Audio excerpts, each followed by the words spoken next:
picture that every newspaper and magazine critic is raving about. More than 250,000 paintings like these were created by Walt Disney and his staff of artists to make the most daring adventure. In 1937, Walt Disney released his first feature-length animated classic, Snow White and the Seven Dwarfs, not only transforming cinema itself, but changing the game in animation with innovative techniques and ambitious storytelling. Disney animation quickly became the industry standard, generating masterpiece after masterpiece and permanently reshaping the pop culture landscape of the entire world. Well, Walt Disney Pictures would go on to see its share of highs and lows. We are Siamese, if you please. It would experience a true animation renaissance throughout the 1990s, delivering some of the most cherished and groundbreaking movie classics of all time. And in 1994, at its peak of success, Disney would once again launch a cultural phenomenon that would push the realm of animation filmmaking to its very limits.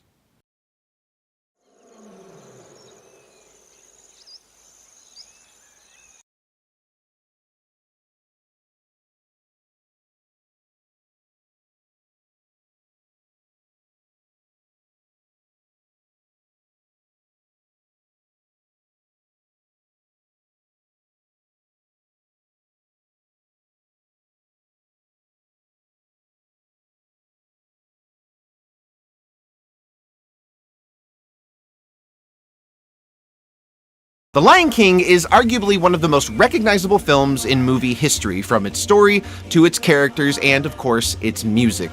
It's one of those rare films that manages to almost transcend cinema and really become a part of who we are. A film for the ages. In fact, The Lion King has become so infused in our current cultural zeitgeist that it's difficult to imagine that initially it was considered a foregone conclusion that it would fail. However, it was this very lack of faith that drove two young directors and an army of rookie artists to deliver what would become one of the most beloved films of all time.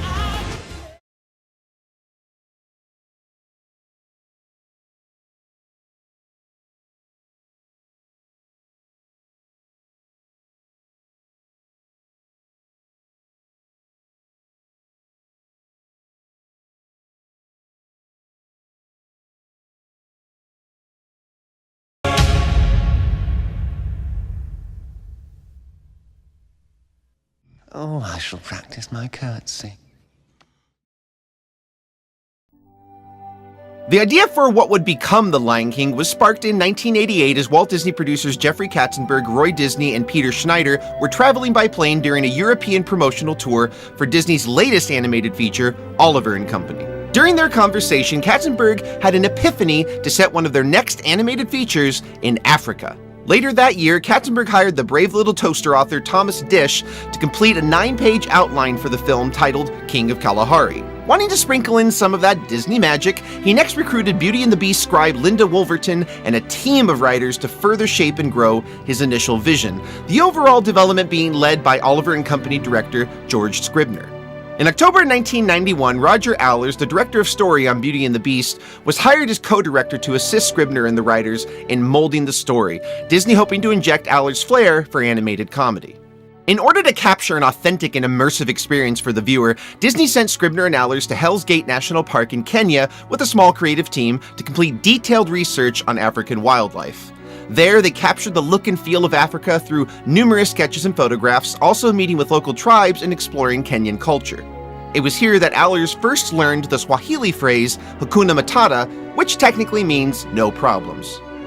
While the foundation of the story was always influenced by William Shakespeare's Hamlet and Disney's own Bambi, as well as various biblical tales, The Lion King would technically be Disney's first animated feature to not be based on a pre-existing property. Kimba, Kimba. Yeah, I'll get to that later. The initial concept was very different from the final result. Briefly titled King of the Beasts and then retitled King of the Jungle, although it was later retitled again because, there's no jungle, early concept art and story reels were presented to animators in the fall of 1990 and showed the story revolving around a war between lions and baboons, the character of Rafiki written as a cheetah and Scar acting as the leader of the baboons, who would be the film's antagonists. Simba was written as kind of a lazy and careless king, having been negatively influenced by Scar, who would later be overthrown along with his childhood friends Timon and Pumbaa. Scribner pushed for a much darker and more violent story than Allers was interested in telling, and the two began to realize that they shared very separate visions for the film. Although now it is almost impossible to imagine it as anything else, The Lion King was never intended to be a musical. The filmmakers originally envisioned the film as a National Geographic-style presentation with a documentary-like approach around the core story, emphasizing realism and capturing a naturalistic environment. However, production of The Lion King began shortly after the release of Disney's hit animated musical, The Little Mermaid, and Disney would release two more gargantuan musical blockbusters before The Lion King, 1991's Beauty and the Beast and 1992's Aladdin, and the production team felt immense pressure to deliver another musical hit for the studio. In early 1991, author and Disney lyricist Tim Rice was brought on board to develop the songs for the film, after completing his work on Aladdin. Rice had originally wanted to recruit the iconic Swedish pop group ABBA to bring the music of The Lion King to life. However, after many discussions, the group ultimately decided they had no room in their schedule to take on the project. Rice had suggested recruiting the talents of rock legend Elton John, but was certain the music mogul would also be unavailable. However, to Rice's and Disney's surprise, John responded instantly to the request and was eager to join Rice and the Lion King creative team. Rice and John would work hand in hand in writing and performing the music for the film, with Rice developing all of the lyrics before turning over the songs to John to add melody. Elton John later stated that he had accepted the job as a personal challenge, having grown up loving Disney animation and music, and set out to create the best songs to have ever been made for a Disney musical up to that point. Unfortunately for George Scribner, he was pretty vocal about not wanting to turn the film into a musical, and also didn't feel Elton John was the right fit for the film's sound. And this, combined with his edgier take on the overall concept, ultimately led to his departure from the production, and Allers was left searching for a new co-director. Soon after, executive producer Tom Schumacher came on board, having just completed Disney's animated sequel, The Rescuers Down Under, and met with writer and Disney animator Rob Minkoff to replace Scribner. Minkoff, a first-time feature film director, leaped at the opportunity and swiftly joined Allers and his team of animators. After producer Don Hahn also joined the production, Allers and Minkoff felt it was best to start from scratch and reconceptualize the entire approach to the story, and Hahn ordered a page-one rewrite. In the summer of 1992, screenwriters Irene Mecci and Jonathan Roberts were brought in to oversee the script revisions, primarily reworking the emotional beats and adding more emotional weight to the overall story, as well as weaving in more humor and hijinks for the characters of Timon and Pumbaa. With the writing now in full swing, Allers and Minkoff refocused their efforts on the animation. However, little did they know that they would have a difficult time convincing anyone that The Lion King was Disney's next animated classic. After months of reworking the story, Jeffrey Katzenberg called a meeting between the Lion King creative team and the team working on Disney's other upcoming animated feature, Pocahontas. During the meeting, Katzenberg announced that Pocahontas would be Disney's next animated masterpiece, praising the story as a sweeping epic romance that would appeal to all ages. He later told Allers and Minkoff in private that The Lion King would likely not gross even $50 million, and that Pocahontas was a surefire hit for the studio, being an historical musical romance about a well-known figure. Lion King, on the other hand, was viewed as experimental, vague, and risky, and something Disney wasn't sure audiences would ultimately show up for. Following Katzenberg's rousing presentation, all of Disney's top animators chose to move over to Pocahontas, and Minkoff and Allers were left begging the remaining animators to join their production. Many of the animators who chose to decline the project also cited issues with the still developing story and tone, and doubted whether or not it would ever see a theatrical release. Most animators that the directors were able to secure were either rookies wanting to prove themselves in the industry, or animators who specialized in and were enthusiastic about drawing animals. Disney's 30-second animated feature film had officially become the B Project. However, Minkoff and Allers took the cold shoulder as a creative challenge to make the film better than anyone could have imagined, and as relative newcomers, wanted to prove their worth to Disney. The animation teams were split between Disney Studios in Florida and California, and Allers and Minkoff would travel between the two locations on a regular basis to keep both groups on track and ensure continuity. The directors intended to raise the artistic stakes of animation and truly put their animators to the test. Ultimately, more than 600 animators, artists, and technicians would come together to bring The Lion King to life, producing well over 1 million drawings. Minkoff and Allers continued to receive cassette tape demos from Tim Rice and Elton John, and to their surprise, were given final approval on all music. Rice also worked closely with the writing team to maintain continuity in the lyrics, and due to frequent changes in the script, Rice would find himself rewriting the songs until the end of production. After multiple attempts, Rice and John's first completed song was Can You Feel the Love Tonight, both artists feeling a strong connection to the piece. However, then president of feature animation Peter Schneider later had made the decision to alter the song for the final film, having it instead sung by Timon and Pumbaa in its entirety as a kind of send-up. However, when Elton John saw a preview screening with the alternative version included, he vehemently insisted that his version be put back in the film, feeling it added a critical emotional beat that carried the story into its climactic sequence. Schneider quickly realized that John was right, and the soon-to-be award-winning song was restructured and reinstated. But it would be the film's opening piece, The Circle of Life, that first tipped off directors Minkoff and Allers that they were onto something unusually special, and that Disney's B production might just be their dark horse. Celebrated composer Hans Zimmer, along with collaborators Mark Mancina and Jay Rifkin, were tasked with orchestrating Rice and John's music, and it was important to both Zimmer and Rice that an authentic African sound be heavily represented. At first, Zimmer was intimidated about the prospect of orchestrating for Elton John, but chose to make the music all his own. Zimmer, who had lost his father at the age of 6, later stated that he had explored dark places in his own past to find the score for The Lion King. Zimmer recruited his friend and previous collaborator Lebo M to develop the African choral elements. Lebo had been exiled from South Africa to the United States as a teenager and had worked on the South African set 1992 film The Power of One alongside Zimmer.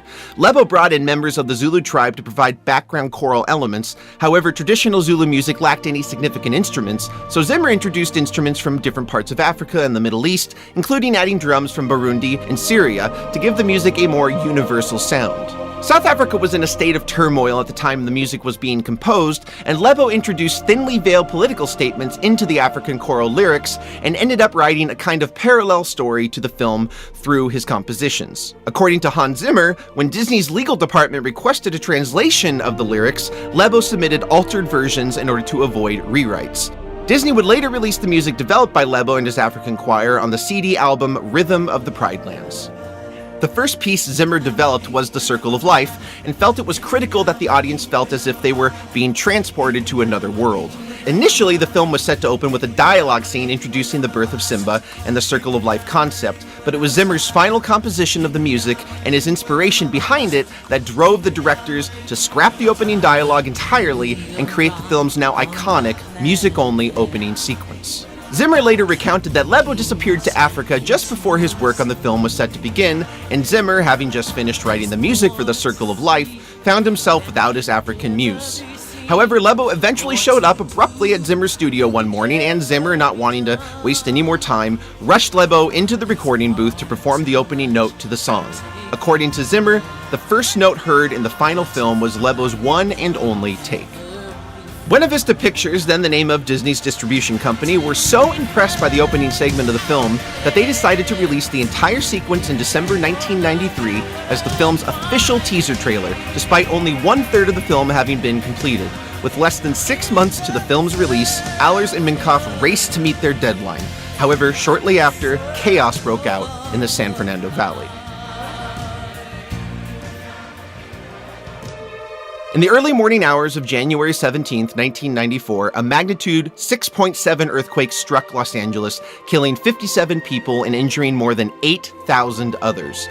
Bridges collapsed, highways were blocked, and power was lost all over LA County, and no one had a way of getting to Disney Studios. Animators who could work from home were encouraged to do so, and the Florida studio helped compensate for the lack of manpower. As the city recovered and roads reopened, life began to trickle back into the studio once again, and in many cases it was used as a shelter for those animators who lost their homes or lacked access to utilities. While this certainly was a significant setback for the filmmakers, Disney did not move the film's deadline, and Allers and Minkoff pushed their teams harder than ever to meet it. The Lion King saw a massive marketing campaign unleashed in early 1994 featuring promotional tie-ins with Burger King, Mattel, Kodak, Payless Shoe Source, and Nestle, and in addition to other merchandise, had a total of 186 licensed products. Although the production had been shadowed in doubt and plagued with creative clashes and an act of God, the world eagerly awaited Walt Disney Pictures' next animated classic. And Minkoff and Allers hoped their Little Lion movie would continue the studio's renaissance and not destroy it. The film opens to a ceremonial gathering at Pride Rock, the home of King Mufasa and Queen Sarabi, who are revealing their newborn son to the animals of the Pride Lands. The wise baboon Rafiki, the royal advisor, christens the young cub Simba and holds him up high above the bowing herds for all to see.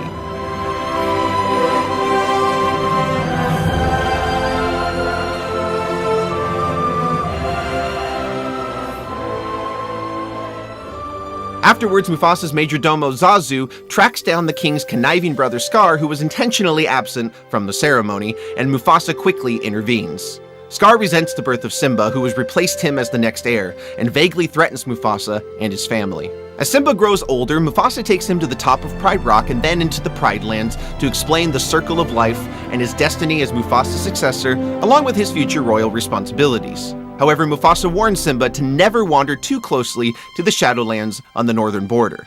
Zazu arrives and warns Mufasa of hyenas lurking nearby, and Mufasa hurries off to protect his kingdom.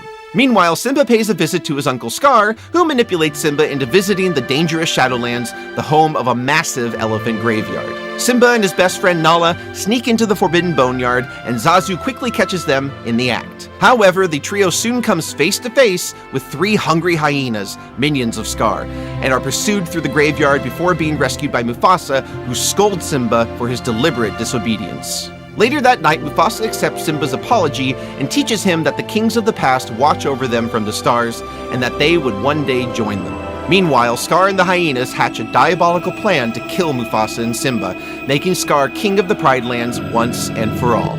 Scar lures Simba into a canyon, telling him he has a surprise in store, and leaves him alone. Soon after, a giant stampede of wildebeests comes crashing down into the canyon and straight towards Simba, Scar nowhere to be found.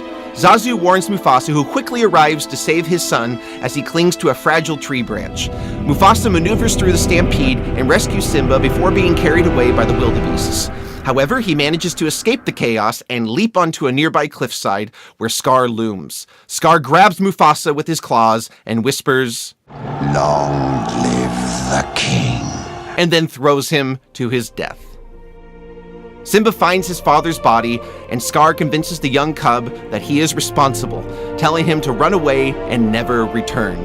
However, Scar sends the hyenas after Simba, and he narrowly escapes his demise through a field of thorns. The hyenas decide not to pursue Simba, believing he's as good as dead, and report back to Scar. Scar announces the deaths of Mufasa and Simba to the rest of the Pride, and declares a new order with both lion and hyena sharing the Pride Lands. Simba awakens to a warthog and a meerkat pair named Timon and Pumbaa, scaring away vultures circling around him. The two companions take Simba into the jungle for shelter, where they teach him their leisurely outlook on life. Years pass by and Simba grows into a full-sized young adult lion, and while he looks forward to an easygoing jungle lifestyle with his 2 gluttonous pals, little does he know that destiny has other plans.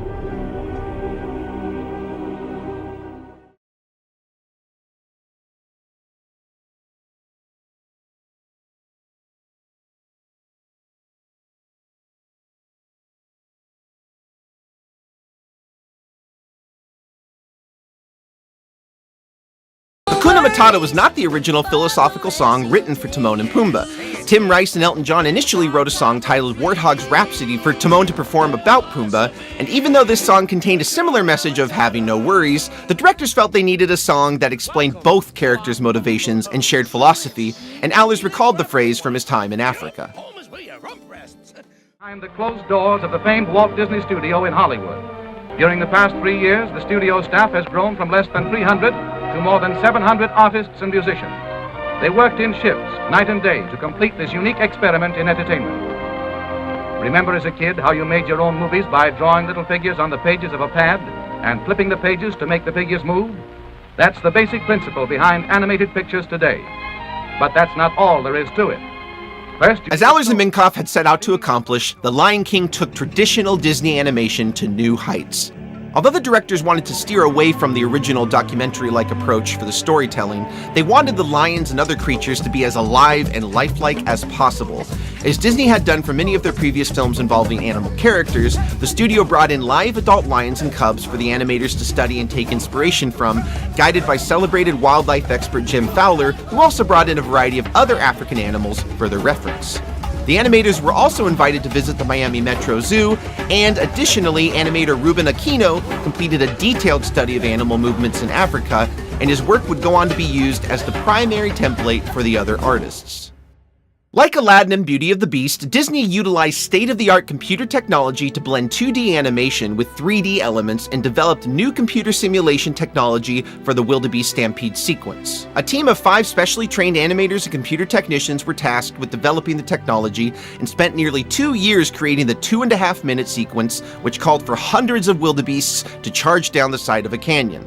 To achieve this effect, the team created several variations of the wildebeests and then generated 3D models of the designs and cel-shaded each to match the look of hand-drawn animation.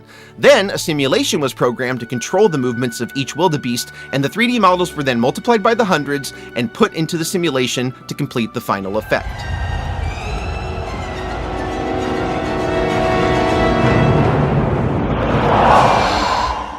The Lion King was also one of the first few animated features from Disney to utilize CAPS, the Computer Animation Production System, which is a revolutionary digital ink and paint computer system that had replaced the time-consuming and expensive traditional process of transferring hand-drawn sketches to cells using xerographic technology and then painting the reverse sides of each individual cell with gouache paint. With CAPS, however, enclosed areas and lines could be colored almost instantly with an unlimited palette, and then the digital cells were simply composited over a scanned hand-painted background. Camera movements were then applied by programming the image into a computer exposure sheet that simulated the behavior of traditional animation cameras. Art director Andy Gaskell and his team of animators strove to achieve an almost mystical quality for the look of The Lion King, utilizing bright colors and taking inspiration from the work of legendary American illustrator N.C. Wyeth. For the African landscape, the animators wanted to avoid the typical telephoto lens approach seen in countless wildlife documentaries, and employ the use of a variety of lenses and focal lengths to capture a more cinematic aesthetic. They also strove to capture the epic feel of films like Lawrence of Arabia and Ben-Hur to realize vast, sweeping vistas, creating a unique and impressive visual experience for both children and adults. Additionally, Gaskell and the animators inserted real animal noises throughout the film to generate a further sense of realism, and also tackled the wide variety of weather on the African savanna, studying the behavior of wind, rain, and clouds to create a kind of enhanced realism.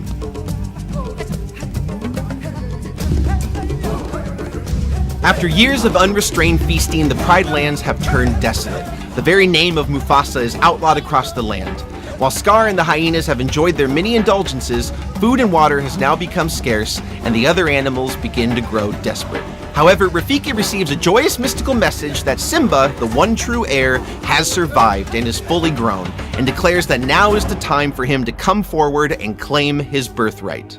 Because nourishment has become a rare commodity, Scar is forced to send the lionesses, his designated hunters, deeper into the jungles. Nala, now fully grown, runs into Timon and Pumbaa while on the prowl and chases them down before Simba intervenes. They quickly recognize one another, and Nala tells Simba that his people believe he's dead and that he must reclaim the throne before it's too late.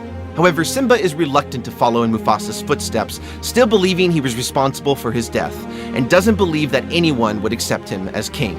A romance soon blossoms between the two childhood friends, of course, but Simba still refuses to follow Nala back to the Pride Lands, racked with guilt over his father's fate. However, as Simba weighs his options one starry night, Rafiki, who Simba does not remember, finds the lost heir and tells him that his father still lives. Rafiki leads Simba to a watering hole where he experiences a vision of Mufasa among the clouds. Mufasa tells his son to remember who he truly is and that he must take his place in the circle of life as the one true king. Rafiki urges Simba to confront his past, and Simba chooses to return to Pride Rock to confront Scar. Early on in this scene, Simba collapses onto a cliffside and creates a cloud of sparkling dust.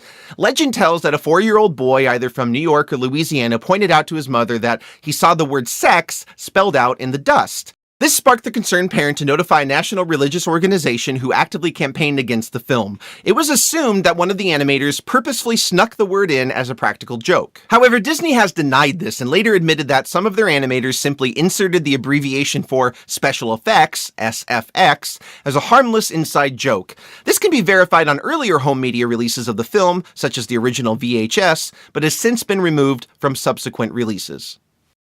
Simba arrives home and witnesses firsthand the desolation caused by Scar and the hyenas. Nala, Timon, and Pumbaa rendezvous with Simba at Pride Rock, and Timon creates a comical distraction for the hyena guards. Originally, producer Jeffrey Katzenberg previewed this scene and insisted that it be replaced with Timon performing the Bee Gees' Stayin' Alive instead as a send-up of the John Travolta vehicle Saturday Night Fever, believing it would be a bigger laugh. However, early audience test screenings contained the original scene, which initially had been improvised by Timon voice actor Nathan Lane, and it delivered such a positive reaction that the directors were able to convince Katzenberg to keep it in the final film. Simba sends Nala to rally the lionesses while he tackles Scar. Simba sees his mother being interrogated by Scar over the increasing lack of resources, Sarabi insisting that they must leave Pride Rock if they are to survive. This angers Scar, who swats Sarabi upon the mention of her husband's name, and Simba chooses to reveal himself. However, Scar uses Simba's misplaced guilt to pressure him into admitting to the rest of the Pride that he had caused Mufasa's death. Scar and the hyenas corner Simba onto the edge of Pride Rock, lightning igniting a raging fire beneath them. Simba slips off the edge as Scar closes in, and like Mufasa, Scar catches him, stabbing him with his claws. Scar fiendishly reveals the truth behind his father's death, and an enraged Simba leaps from the cliff's edge, pouncing onto Scar. With his claws to Scar's throat, Simba forces Scar to reveal the truth to the Pride. In retaliation, Scar orders the hyenas to attack, and Simba launches into a vicious fight, being quickly overwhelmed. However, Timon and Pumbaa suddenly come charging through the hyenas and help Simba fend them off, and Rafiki also soon joins in. Scar flees to the top of Pride Rock, and Simba races through the flames after him. Simba corners Scar as the hyenas look on, Scar pleading for his life and claiming that the hyenas were behind it all. Simba chooses to spare his wicked uncle and banishes him from the Pride Lands, ordering him to never return. However, Scar, ever persistent, sneakily tosses embers at Simba's eyes, and the two break out in a battle to the death. As Scar leaps through the flames towards Simba, Simba launches Scar over the cliff's edge where he lands, still alive, and is consumed by the hyenas. The storm brings rain to the savannah, extinguishing the wildfire, and Simba walks to the edge of Pride Rock to meet his destiny. Sometime after, Simba and Nala share their newborn heir with the Pride Land Kingdom, life coming full circle once again. None of the voice cast members were initially given a copy of the script, instead being invited to Disney Animation Studios in Glendale, California, and walked through hand-drawn storyboards and story reels, each director acting out the individual parts, and then discussing the film at length with the actors. Like in most animation, the character animators were cast based on their own individual personality traits, each one being paired with the character they were best suited for. Although the animators infused many of their own movements and facial expressions into their work, the actors, as is the case in most animation, served as the primary inspiration for the character designs. Early designs for Simba were heavily influenced by voice actor Matthew Broderick's own features, with supervising animator Ruben Aquino providing the character with large, soulful eyes and darker hair. However, after the decision was made to make the character look more like a young Mufasa, including giving Simba Mufasa's mane, Simba was redrawn and made slightly more stoic, providing the final look for the film. While Matthew Broderick did lend his voice to the older Simba, he did not, however, provide Simba's singing voice, which was performed by rock singer Joseph Williams, formerly of the band Toto. Broderick would record dialogue off and on over the course of 3 years, and would record completely alone with the exception of his character's interactions with Nala. However, Broderick would not learn until the film's premiere that Nala's original voice actress, who has never been named, had been recast mid-production, with the role ultimately going to Maura Kelly, who re-recorded Nala's dialogue apart from Broderick due to scheduling conflicts. Jonathan Taylor Thomas, who had found fame on the popular Tim Allen sitcom Home Improvement, was cast as young Simba, and like Matthew Broderick, Taylor Thomas would not provide his character's singing voice, that role going to then teenage actor and singer Jason Weaver. The role of Scar was first offered to veteran actor Malcolm McDowell, and later to actor Tim Curry, who initially accepted the role, but before recording began, he chose to leave the production to shoot Home Alone 2: Lost in New York. Hot off his Oscar-winning performance in the true story courtroom drama Reversal of Fortune, Jeremy Irons eventually won the part, although he was initially skeptical about transitioning from a serious drama to a Disney animated feature. Irons impressed the filmmakers and added a level of wickedness to the character that hadn't existed on the page. Supervising animator Andreas Deja, who had overseen the animations for Beauty and the Beast Gaston and Aladdin's Jafar, was tasked with bringing Scar to life. According to Deja, he and his animators designed the character to move like a dancer in a long, elegant-like motion. Deja would also use voice actor Jeremy Irons' own movements and facial expressions to finalize the look of Scar. The animators were also influenced by Irons' performance in Reversal of Fortune, borrowing certain mannerisms from his character in that film, and even going as far to include a line from the film as a wink to the audience. You have no idea. While Jeremy Irons did lend his voice for some of the singing in the film, veteran voice actor Jim Cummings, Winnie the Pooh himself, stepped in to compensate for some of Irons' vocal limitations. Cummings also provided the laugh for Ed the Hyena and voiced the Lookout Gopher. Screen legend James Earl Jones was cast as Mufasa due to his distinctive, booming voice, which the filmmakers likened to a lion's roar. Like the other voice actors, Jones would be in and out of the recording studio over the course of several years, and stated that the character of Mufasa evolved over time from a statuesque Grand King to a more playful and fatherly figure, the character's relationship with his son softening as the film found its tonal balance. Broadway veteran Nathan Lane had originally auditioned for the role of Zazu, but when he ran into his Guys and Dolls co-star Ernie Sabella at the recording session, he and Sabella decided to improvise and tried out for the voices of the hyenas. However, Minkoff and Allers felt they had such great comedic chemistry that they cast the pair on the spot for their now iconic roles of Timon and Pumbaa. Lane and Sabella's chemistry was so strong, in fact, that much of the dialogue between Timon and Pumbaa would be improvised. The film also featured an exceptional cast of supporting characters, including Rowan Atkinson as Zazu, Robert Guillaume as Rafiki, Cheech Marin and Whoopi Goldberg as the hyena Shenzi and Banzai, and Jamaican actress Madge Sinclair as Sarabi, Simba's mother. Coincidentally, Sinclair and co-star James Earl Jones had played King and Queen prior to The Lion King in the 1988 Eddie Murphy classic Coming to America as Prince Akeem's parents. Sinclair would sadly pass away the year after The Lion King was released. We are all connected in the great circle of life. Walt Disney Pictures presents its all-new 30-second full-length animated motion picture, The Lion King. On June 15th, 1994, The Lion King was given a limited theatrical run in just 2 theaters in New York and LA, earning over $1.5 million in just 2 days, and the per-screen average of almost $800,000 stands to this day as the largest average ever achieved for a film in a single weekend. Walt Disney Pictures presents The Lion King, now showing at a cinema near you. The Lion King saw its wide release on June 24th, 1994 on over 2,500 screens to both critical praise and box office records for Disney, grossing a total of $40 million, the 4th largest opening for a film in history at the time. Made on a budget of just $45 million, the film went on to gross over $300 million in the US alone, and 3 times the global box office of Pocahontas.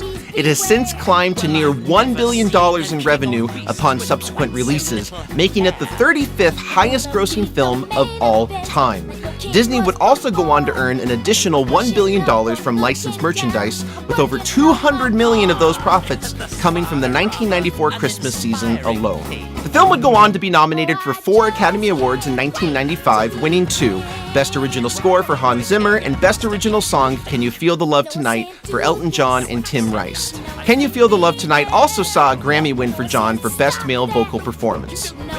The Lion King official soundtrack was released on April 27, 1994 on audio cassette and CD to record-breaking sales. Recorded in 3 separate countries, the US, UK, and South Africa, it is the best-selling animated film soundtrack in the United States, having sold over 7 million copies, 5 million of which were sold in 1994 alone.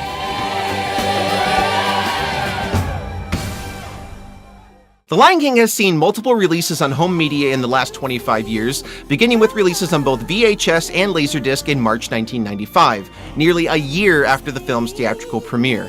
These initial releases fell under Disney's popular Masterpiece Collection label, but the studio simultaneously produced deluxe editions on both formats.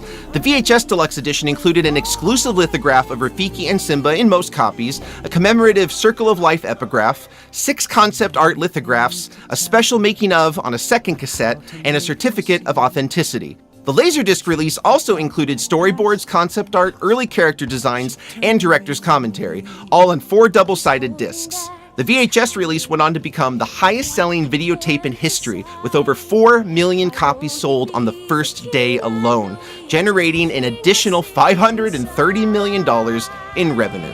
In October 2003, following a 2002 special edition IMAX release featuring new musical sequences, the film saw a re-release on VHS and landed on DVD for the first time under Disney's Platinum Edition moniker, which contained both versions of the film and included remastered audio.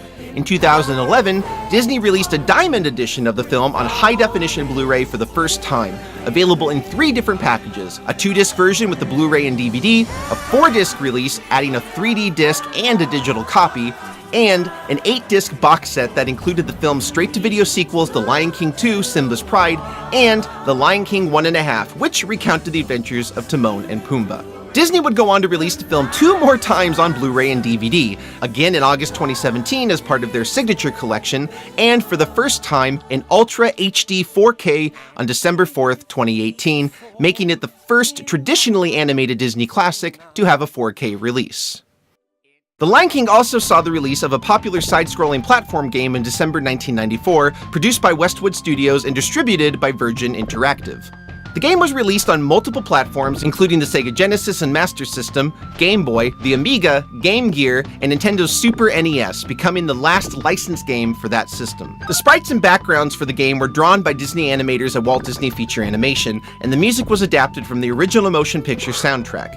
The NES release alone sold an impressive 1.27 million copies in the United States, and a total of 4.5 million copies were sold across all platforms, becoming Westwood Studios' all-time best-selling game to date. However, despite the game's financial success, critics generally panned the experience, noting that while the game's graphics were top-notch, the gameplay itself was tedious and repetitive, and too difficult for younger children, who were its target audience.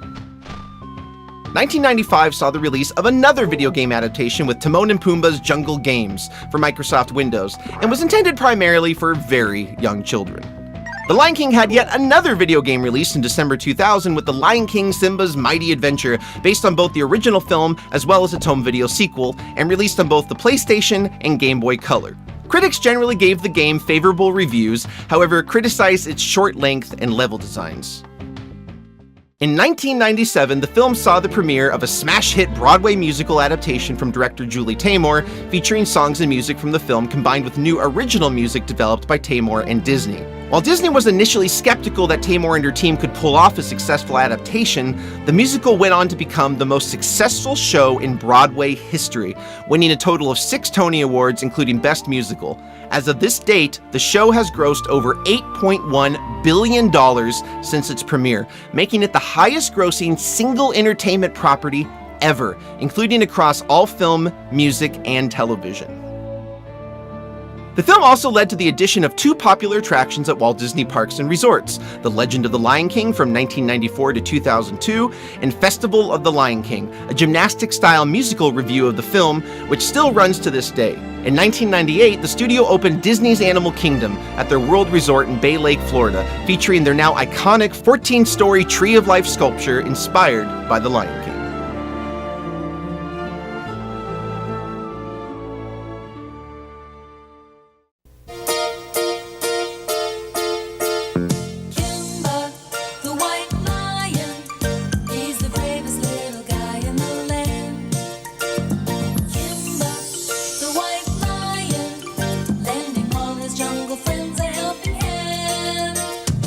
Like several other Disney films, The Lion King is not without its controversies.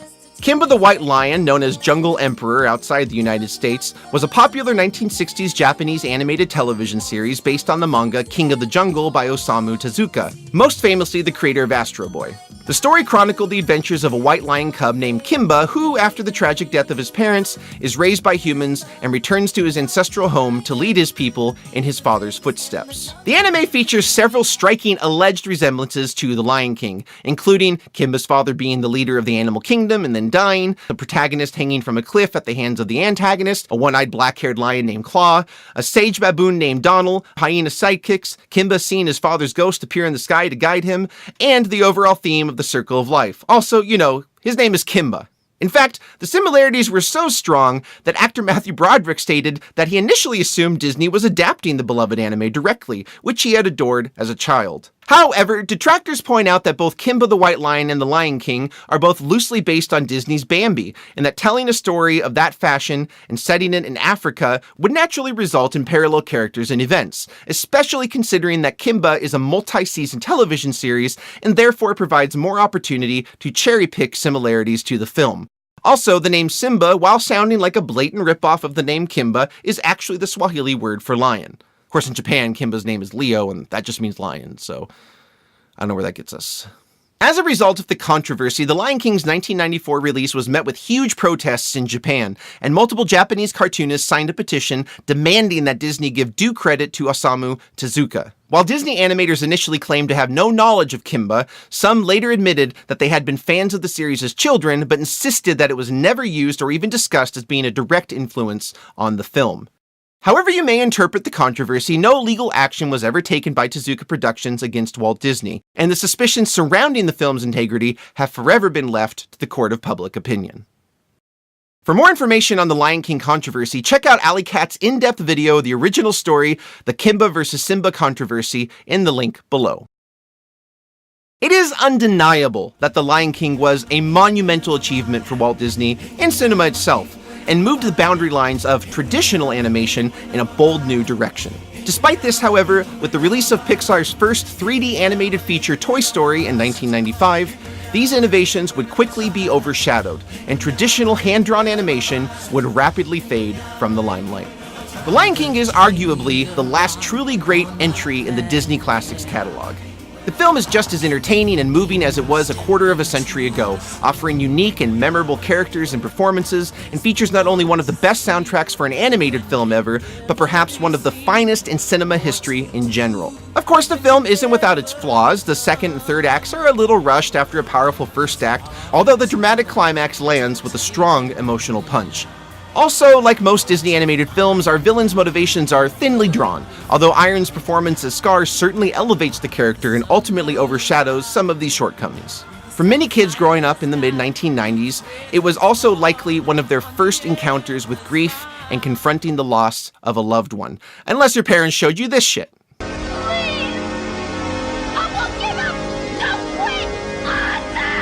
But regardless, the film arguably helped shape a generation, influencing a new era of artists and animators, musicians, animal activists, preservationists, and, of course, moviegoers of all ages. So guys, let me know your thoughts on The Lion King. Is it your favorite Disney classic, or maybe your least favorite? And are you looking forward to the remake? And if you're watching this after the remakes come out, how'd that go? And as always, guys, thank you so much for watching. If you like this video, go ahead and click like below and feel free to share. And if you want to see more videos just like this one, go ahead and click subscribe.